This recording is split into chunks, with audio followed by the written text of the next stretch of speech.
हिंदू धर्म में मृत्यु के बाद श्राद्ध करना बेहद ज़रूरी माना जाता है।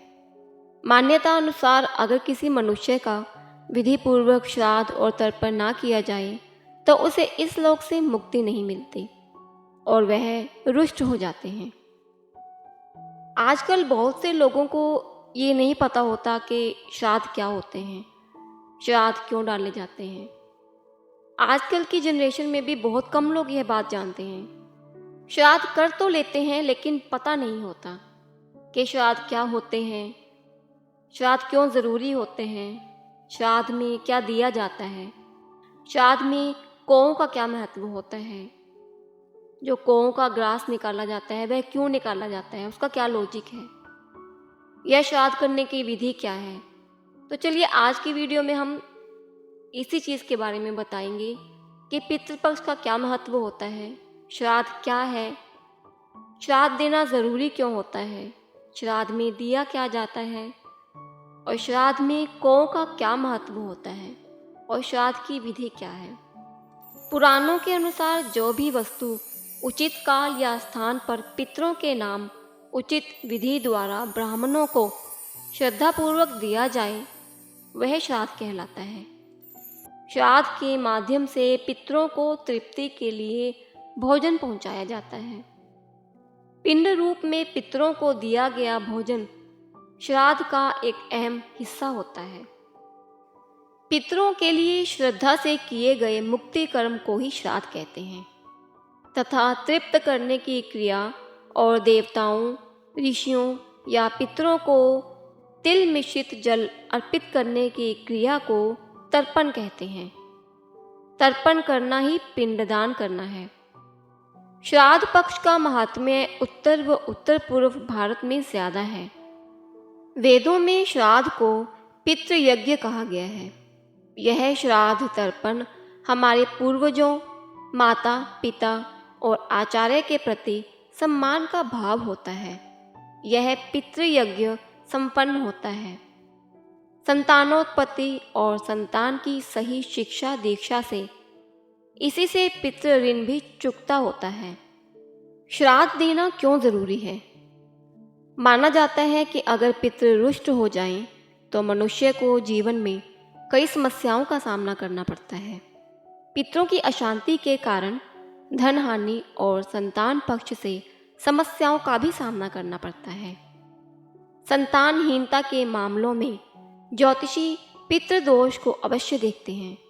ऐसे लोगों को पितृपक्ष के दौरान श्राद्ध अवश्य करना चाहिए।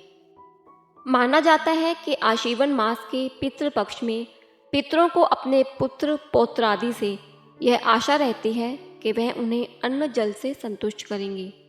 इसी उम्मीद में वे पितृलोक से पृथ्वी लोक पर आते हैं। लेकिन अगर यहाँ आने पर उन्हें जल व शाक का श्राद्ध नहीं मिलता या ऐसे लोग जो सोचते हैं कि यह सब तो पुरानी परंपरा है, इसका कब तक निर्वहन किया जाए और फिर श्राद्ध नहीं करते हैं, तो यह सब देखकर पितृ दुखी होते हैं। वे जब अपने पुत्र पौत्रादि से ऐसे उपेक्षित होते हैं तो उन्हें शाप देकर पितृलोक वापस चले जाते हैं। जैसे कि शास्त्रों में बताया गया है कि मृत व्यक्ति की आत्मा जब परलोक पहुंचती है तो उसके लिए वहां न अन्न होता है और न पानी।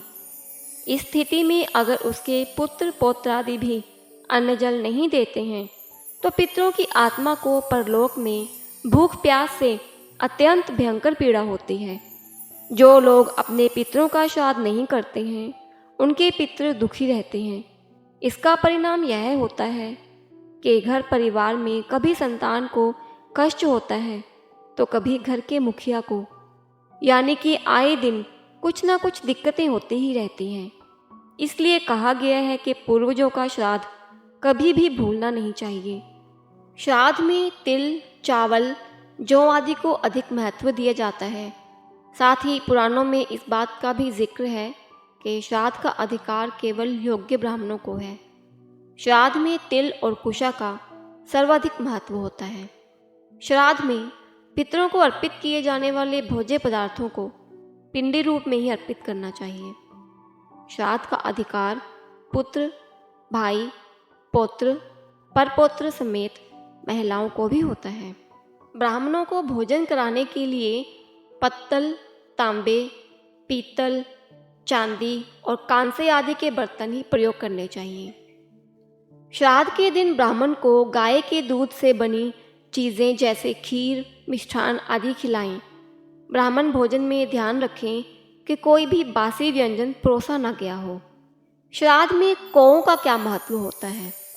अक्सर हम लोग देखते हैं कि श्राद्ध को सबसे पहले जो ग्रास निकाला जाता है वो कौए का, गाय का और एक कुत्ते का निकाला जाता है। लेकिन हम लोगों को नहीं पता होता कि ऐसा क्यों, सबसे पहला ग्रास कौए को क्यों खिलाया जाता है।